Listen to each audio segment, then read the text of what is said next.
As well as watching this vodcast, you can watch Good Game on ABC2 every Monday night at 9 o'clock and ABC1 late on Friday nights after Triple J TV with the Doctor.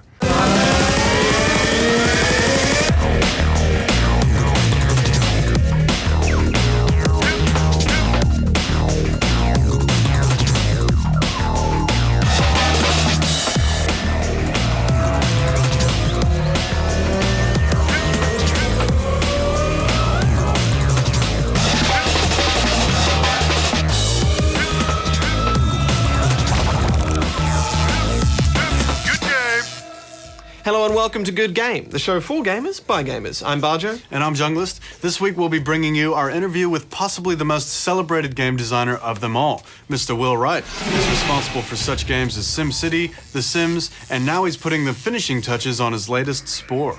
In Spore, I want people to confront a lot of these kind of larger issues, larger than their life, type of thing when you're laying, on a summer night, looking up at the stars, everybody's mind kind of trips across these interesting questions. We'll also be reviewing the cooperative shooter Army of Two and tiny turn-based tactics for the DS with Advance Wars Days of Ruin. The Good Game project is now open and we're looking for your ideas about the game we should be making. We asked some of the leading developers for some tips and ideas on how to kick things off. One of the exercises I like to do is to actually set some boundaries and say, okay, we're going to make a game with no guns. How can we make that interesting? But first, can you guess the game for this week? It was a classic back in the arcade days.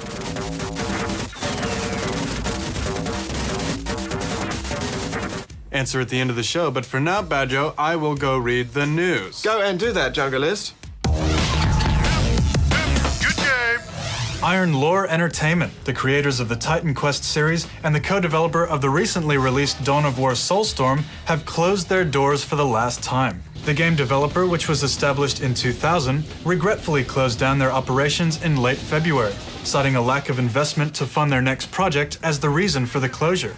In response to the shutdown, Michael Fitch, the director of THQ, Iron Lore's publisher, has blamed software piracy for the lack of funds. Mr. Fitch added that if only a fraction of people who had pirated Titan Quest had paid for it, then Iron Lore could be in a very different situation.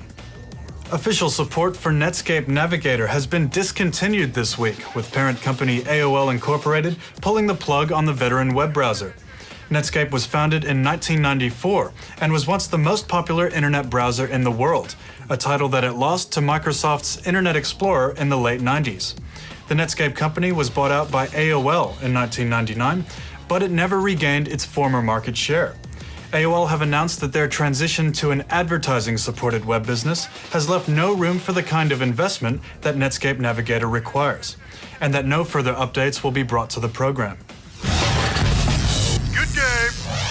And now back to the old school days of war, where both sides settle disagreements in a gentlemanly manner by fighting it out with toy soldiers and taking turns. I speak, of course, of Advance Wars Dark Conflict, the latest turn-based tactic game to hit the Nintendo DS. But don't let the cartoon tanks fool you. Underneath the childish exterior lies ferociously addictive depth and tons of replay value. It's also a lot darker than the last Advance Wars. All the old characters and armies are dead, and the whole feel of this one is very grim. You'll need to gather what forces you can in this new wasteland and save survivors from savage tribes straight out of Mad Max.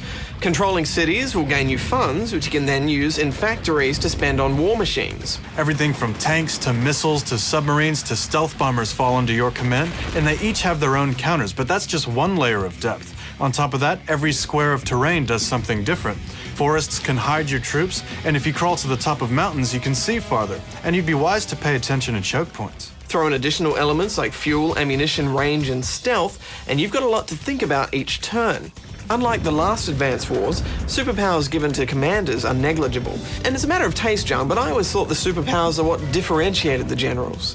I was also a bit concerned about the pace of the game. I mean, some matches can last upwards of 2 hours, and you kind of feel like, if I could have wrapped that up like 1 hour ago, that would have been great.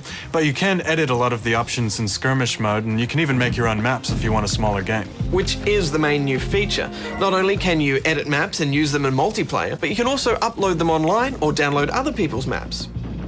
It's a smart move, and I think we're going to see this type of feature in a lot more games because it gives power to the player. Yeah, this kind of user-generated experience we're seeing a lot more of now, Jung. Like Halo 3's Forge or what we'll see in Little Big Planet. But Gary's mod really did it the best, I think. Absolutely, but you're going to need 2 copies of the game for local multiplayer. There's no download play. Final thoughts? Well, if you've already got Advance Wars, this might feel more like an expansion. I mean, besides a few new units and terrain features, the map editor really is the only new thing. So it's up to you if you want to head back into the fight. 7.5 out of 10 from me. Yeah, I agree. Now, Advance Wars veterans might not feel like they're getting another full game here, but they've perfected their little fighting system so much that you can just play it over and over. Slow-paced, but very enjoyable. I'm giving it 8 out of 10 rubber chickens.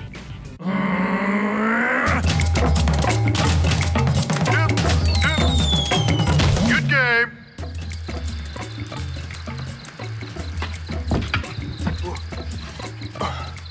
Hello, tribal leader. Welcome, underling. How was your journey? Did you find true happiness and see your spirit guide? I have a shame to tell you, tribal leader. What did you do, underling? I use shortcut to get to end of spiritual journey faster. But now I feel like journey was not worth it. Underling, after all this time, you still much to learn. Cheating to get to end of journey does not make journey worthwhile. Enjoy your time, for all things must end. Getting there is the fun. I did see my spirit guide though, tribal leader. What animal was it? Giant yellow monkey. Is that bad? Yes. Good game. The Good Game project is now open and awaiting your ideas. Now, most of us aren't game designers, well, not yet anyway, so we thought we'd ask some of the professional developers we met at the recent Game Developers Conference for some pointers on how to get started.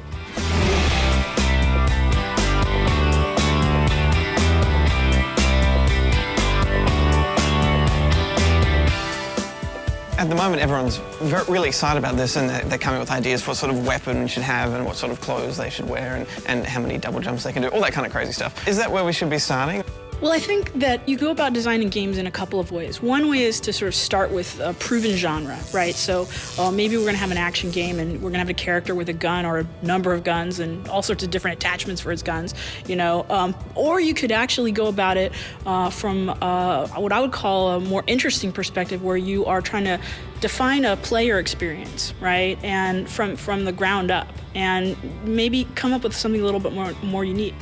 First thing is, ask yourself what sort of game you are going to make. If it's going to be a game that's we're going to make a better version of, that's fair enough. You can do that. But I think it's more exciting and more interesting to say, we're going to do this. And this could be a very simple thing. And this, I would suggest to you, should be something that hasn't been done before. Now, maybe that is the idea, maybe it's the concept, maybe it's the story, I don't know what it is, but some element of what you're making that you haven't seen before is much, much more exciting than having something that you have, a better version of something you've already seen before. Always the hardest part about the idea stage of creating a game is culling out the stuff that doesn't belong in the game. It's the tightening up of the idea. It's very easy, particularly when you work with large creative teams, that everybody has hundreds of ideas, and it's always very tempting to take all those ideas and try to pack everything into one game. And I've always found that the very best games contain 1 or 2 or 3 really good ideas that are just sort of put in and polished and obsessed over until they're nice and tight. And then there's little bits of flavour added around the edge of that. And figuring out what the 2 or 3 core ideas that make the game, that's the hard bit. Are you still there? Uh-oh. We're in the process of making our own game with our audience. Is there any advice you could give us? I think the hard part is going to be that as you get more and more people involved, it's going to push you more towards kind of known areas. And so you're probably, if you ask everybody what they want, it's going to end up being a first-person shooter or something with an odd theme. Maybe it's pizzas instead of guns. I don't know. One of the exercises I like to do is to actually set some boundaries and say, okay, we're going to make a game with no guns. How can we make that interesting? Okay, or we're going to make a game where the main character can't see. I mean, just coming up with like exercises for yourself that change your point of view, then you will actually, I think, send yourself down a different path and come up with some interesting results.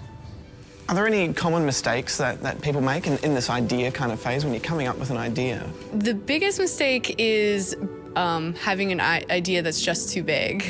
So it's important to keep an idea that's simple and that you know that you're very aware of what the core of the idea is. Because as you go along, no matter how big or small your production is, there's going to be cuts and changes. But if you have that initial central idea, if you know what the focus of the player experience or the mechanic you're going for, whatever it is you want to focus on, just if you keep that in mind, then you'll get the game that you want to make. When you have choices, always choose the simplest path, because that is 9 times out of 10, that is the right path. And many times in my past career, I've made the fatal mistake of mistaking complexity for being good and just adding another feature just for the sake of adding another feature. So just pick one simple idea that you haven't seen before, it could be the most simplest thing in the world, and shine that idea brighter than anything you've seen.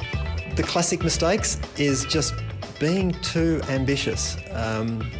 Ambition is a great thing, but paring it back to something that is realistic and that is still, at its core, a lot of fun, that's really where the whole trick of this making a good game lies. Sound advice, hey, Jung? Yeah, you know, what I take from that is that it's really just all about coming up with that one original mechanic or concept and then keeping it simple and moving on from there. Well, we hope you've been inspired to get involved, so hit up our website for more information on how you can submit your ideas. There's also prizes up for grabs and a couple of mentorships to work with the pro developer on this project. But for now, here's Gamer Tonight.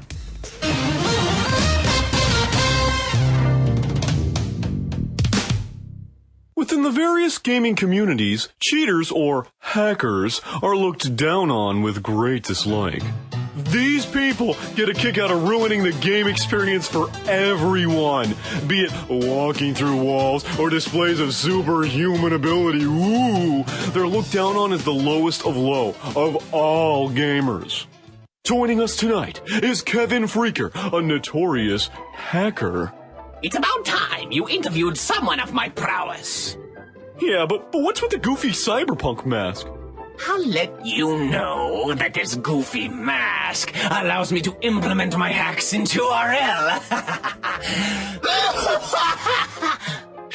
What? That's impossible. Oh, really?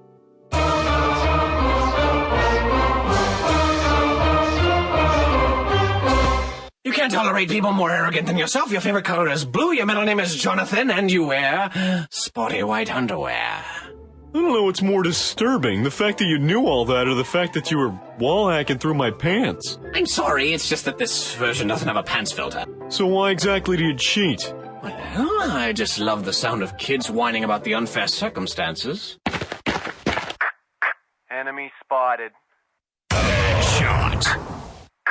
Hacksaws win. Do you often get accused of hacking? Yeah, like all the time. I mean, just the other day I was playing Call of Duty 4 and I called for pterodactyl support. Then these kids were all... OMG! What the... You can't do that! So, Kevin, could you show me one of those real-life hacks? I thought you'd never ask. Initiating wall hack systems. Oh yeah, those guys! You know, they've been really anxious to talk to you ever since you got here. Oh, hey, well, would you look at the time? Oh, goodness, I gotta go by.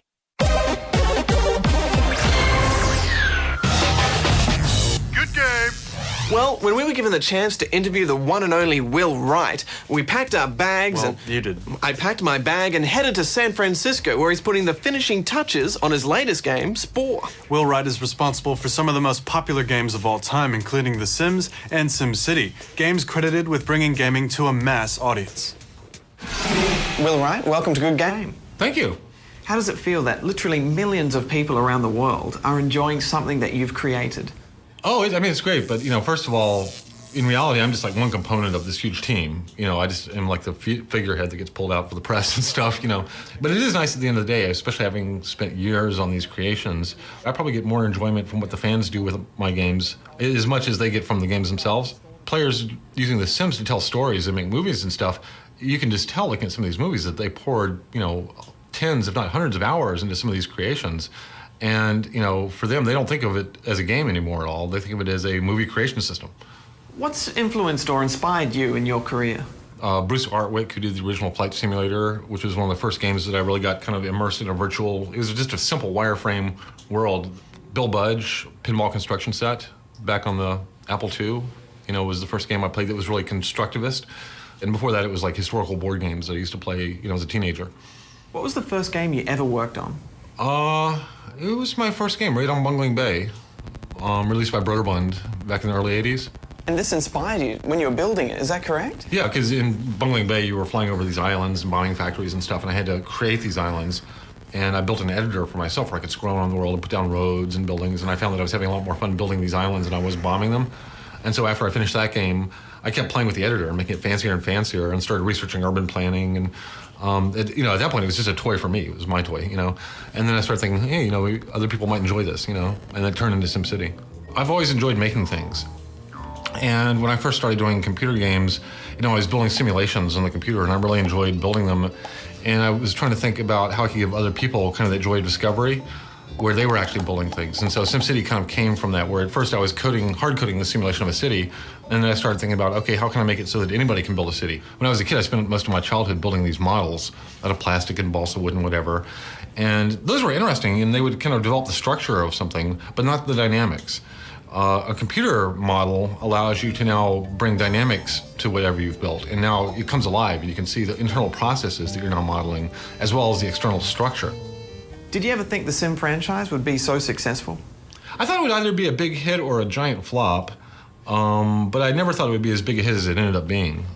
Spore is sometimes described as a Will Wright museum featuring elements of other games that you've been involved in. Do you agree? Well, Spore is a hybrid game with a lot of different genres. I don't think they're necessarily my genres. I mean, it's almost more the historical development of games. So the very earliest phase of Spore is very much like Pac-Man, or one of these two-dimensional kind of maze games. The next phase is more like one of the early first-person shooters, and then like an early real-time strategy game. And eventually the space game feels more like a MMO or something. So I was actually very surprised when we initially announced Spore, how many people kind of got the powers of 10 concept, even if they'd never seen Powers of 10, just the idea of looking at the universe from very small to very large, from the distant past to the distant future.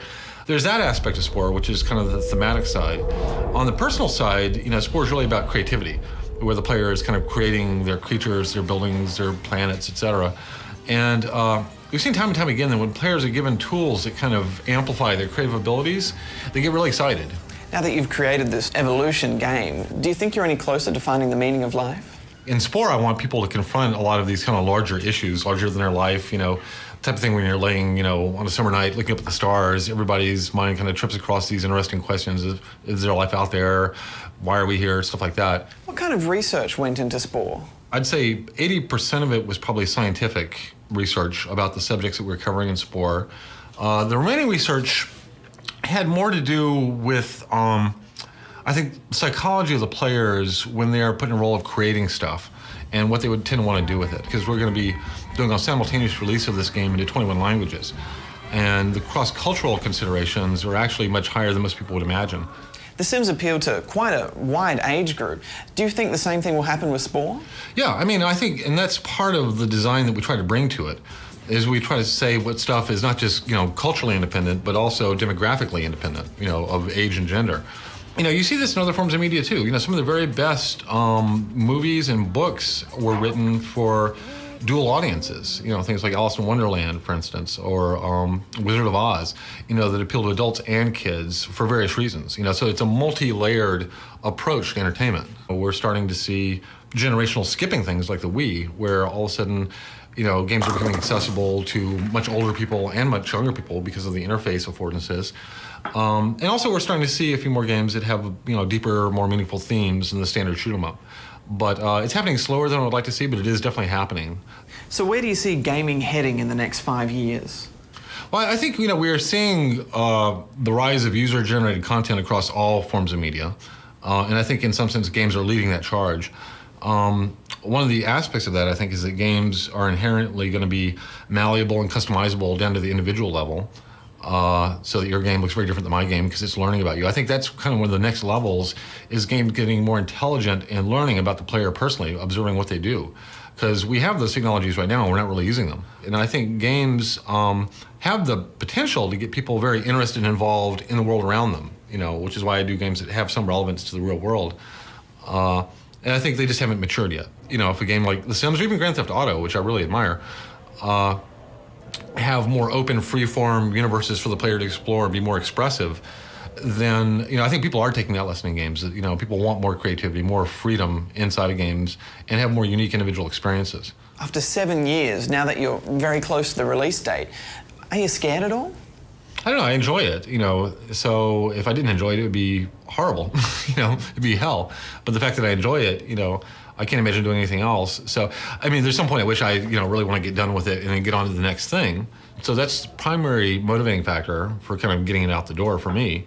But I really enjoy, every aspect of working on it. If you could start your career again from day one, is there anything you do differently? No. I think history's too brittle. You can look back at your life at any point and, had I gone to lunch here instead of there, your life would end up in a totally different trajectory, right, So I would never want to touch that. Will Wright, thanks for joining us on Good Game. Okay. Goodbye, Australia. Good game. Chopper. To the chopper. Well, Army of Two for the Xbox 360 and PlayStation 3 throws you into the messy world of private military contracting. You can play as either the wisecracking Salem or the hardened and just plain ugly Rios. I'll be there. As you blast, headbutt and smash your way from Iraq to Afghanistan, but only if you get paid. We reviewed the 360 version. Focusing on teamwork and cover management, Army of Two is a step sideways from other squad-based games. If you don't keep an eye on your teammates' health and location, you're going to be spending a lot of time on your back. Yeah, Jung, it's all about the cover system, and I kind of like not having to push a button or double tap an analog stick to get in and out of cover. Your guy just aims around whatever is in front of him. It's a refreshing change from traditional third-person perspective shooters. There's a full arsenal of weapons for you to purchase, pimp, and upgrade, but there's limited sensitivity in your controls, so gamers that like to tweak their aim might be up against the wall here. Yeah, but the loading time for such a simple menu when you upgrade and change your weapons is just way too long. We didn't really understand that. But there is nothing like a golden pimped-out shotgun. By shooting a larger weapon and by shooting more, enemies will be more attracted to you and will focus fire on you. This gives your squad mate the chance to move forward, and vice versa, he can cover you while you move forward. It's a bit like the threat system in most MMOs. There's not enough diversity in the enemies of Army of Two. You've got your standard goons, and there's a lot of them. The slightly tougher ones have more armor on the front, which means you need to flank them. So one person distracts and takes all the aggro while the other goes in behind and takes them out. Now, at first, I thought, this was a little bit tedious, but later on I really enjoyed this flank fest. Try and sneak around behind them. Squad-based games are a little bit hit and miss for me, John. I find either there's too many teammates and they're useless, or they're so important that if you don't put them in the right spot at the right time, everything just falls apart. Yeah, I know what you mean, Badge, but Army of Two scales it down and it gets it right. There's no mollycoddling of your teammate. He can take care of himself. Ah, yes, finally some AI that can headbutt some face without my help. I did like sending him ahead too, just to see if I could keep up. How did you find the single-player AI, John? Surprisingly responsive. Your teammate takes cover effectively and he moves forward on your command. Of course, nothing can beat a human partner, but it's good to see they didn't skimp on the AI. Either way, you'll want to play it on a nice and hard setting, otherwise you'll only get about 7 or 8 hours out of the game.